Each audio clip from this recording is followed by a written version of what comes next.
muddo 3 sano iyo bar ku dhawaad ah oo aan ka shaqaynaynay guud ahaan dalka Soomaaliya. waxaan rabnaa inaan marka waad idinka cudur daarano wax kasta oo intuu shirka qadan qaabadiisa laga soo bilaabo December ilaa maanta oo aan shirka u fadhino intii uu soo socday aad la kulanteen oo ahaa in waqtiga iyo maxaan ku yiraahdaa balayska aad heli weysaan. waa ku faraxsanahay intiina maanta halkan fadhida. sidoo kale waxaan rabaa inaan warbaahinta u mariyo boqolaalkii iyo kumanaankii Soomaaliyeed ee nagala shaqeynaysay baraheena social mediaha iyo kuwii balayska yimid ee aan fursad u helin inay shirkan ka soo qayb galaan.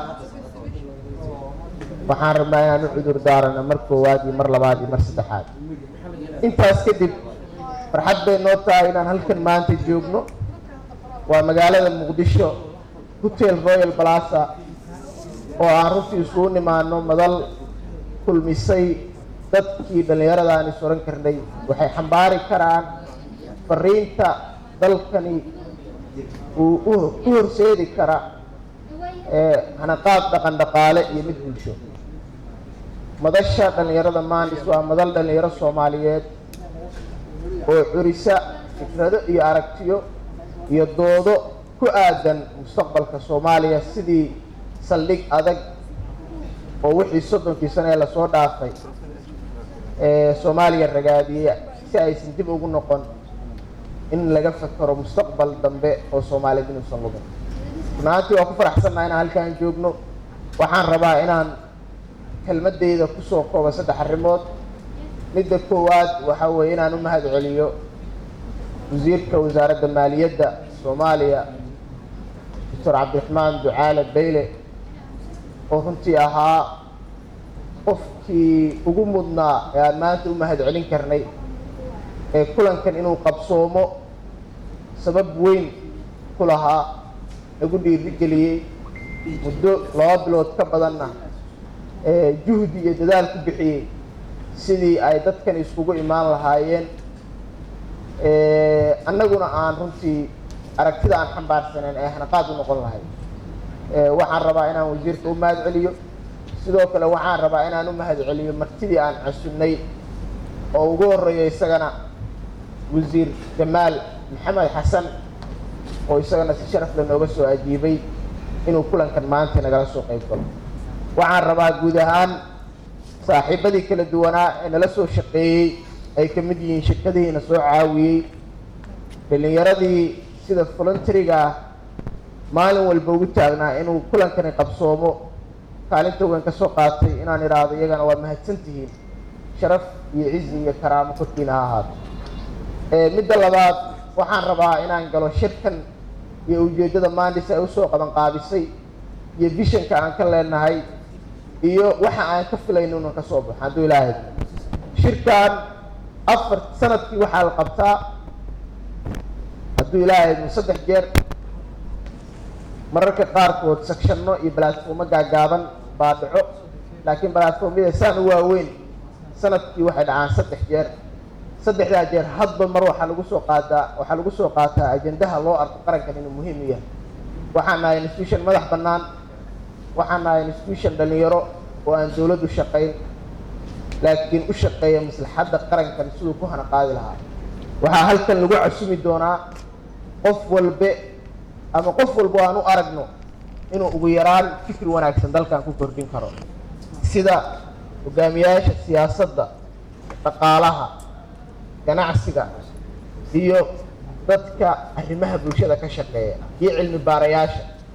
hadduu Ilaahay idmo maanta waxaan rabnaa insha Allah hadduu Ilaahay idmo dhalinyarada kulankan fadhida inaan ku iraado madashaan waa madal furan, waa madal qof walba oo idinka mid ah toobiyada halkan noogu qoran inuu ku darsado fikir iyo aqoon iyo wax walba uu soo ran karo mustaqbalkiisa iyo mustaqbalkiisa jiilasha ka dambeeya waxbay ku tari karaan. insha Allah hadduu Ilaahay idmo inuu ku kobciyo muhiim ay noo tahay.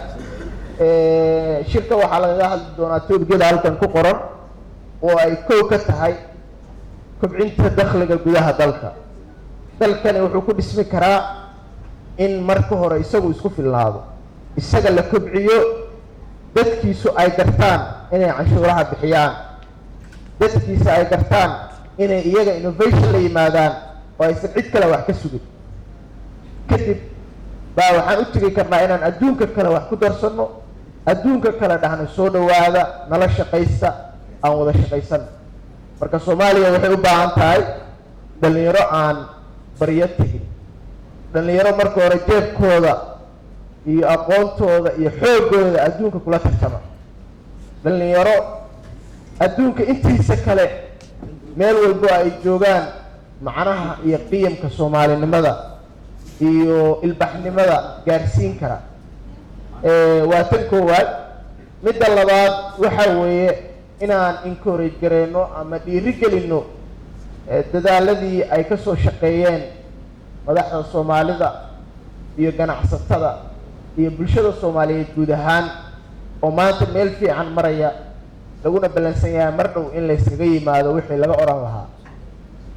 arrintaas waxaa weeye arrinta aad dhammaantiin xiiseynaysaan inaad wax ka ogaataan, ka doodaan, wasiirkii iyo tiimkii mudnaa inaad kala doodaan. insha allah hadduu ilaahay wuu imaanayaa wasiir Bayle oo arrintaa ku qoran deyn cafiska iyo dakhliga gudaha dalka, hadduu ilaahay saacadaha soo socda ama daqiiqadaha soo socdayna soo gaarayaan. marka insha allah hadduu ilaahay iyadana waxaan rabnaa dhalinyaradu inay kaalin fiican oo lama ilaawaan ah ay ka qaataan sidii loo gaari lahaa dalkani visionka uu leeyahay, mustaqbalka uu higsanayo. ugu dambeyn waxaan rabnaa iyadan inaan wax iska weydiino, waddankani wuxuu higsanayaa maalgashi, wuxuu higsanayaa in dadkan dhalinyarada ah ee Soomaaliyeed maalin walba ama sanad walba ka qalin jabiya jaamacadaha inay helaan fursado shaqo abuur, inay helaan fursado ay suuqa ku tagaan, noloshooda ku maareeyaan, nolosha qoysaskooda ku maareeyaan. iyadana inaad ka doodaan oo sidii aad u curin lahaydeen fikrad bal ugu yaraan idinkana mustaqbal idin noqon karta, Soomaaliyana mustaqbal u noqon karta, madaxda iyo dadka hoggaanka Soomaalida ahna fikri iyo aaraa ku kordhin karta, iyagana mustaqbal wanaagsan u noqota, idinkana opportunity iyo fursad idin noqota. waa mahadsantihiin. waxaan rabaa kulankayga inaan kelmadeyda inaan kusoo koobo. ugu dambeyn waxaan u mahadcelinayaa qof kaste oo Soomaali ah oo adduunka dhaafihiisa jooga oo shirkan aqoon iyo fikir iyo aragti kulliba ku kobciyey. Mandis waa madal furan oo qof walba oo Soomaali ah uu ku soo bandhigi karo fikradihiisa iyo aaraa'diisa iyo wixii uu arkay Soomaaliya lagu horumarin karo. hadduu ilaahay idmo waxaan rabaa inaan mar koowaad mar labaad mar saddexaad soo dhaweeyo shirkeeni maantay oo ah 22 February 2020 si rasmi ah ayuu noogu furan yahay.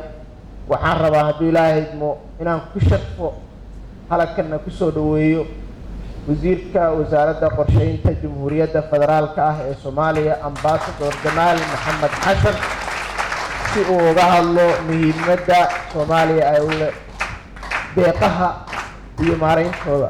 wasiir ku soo dhaweeyo.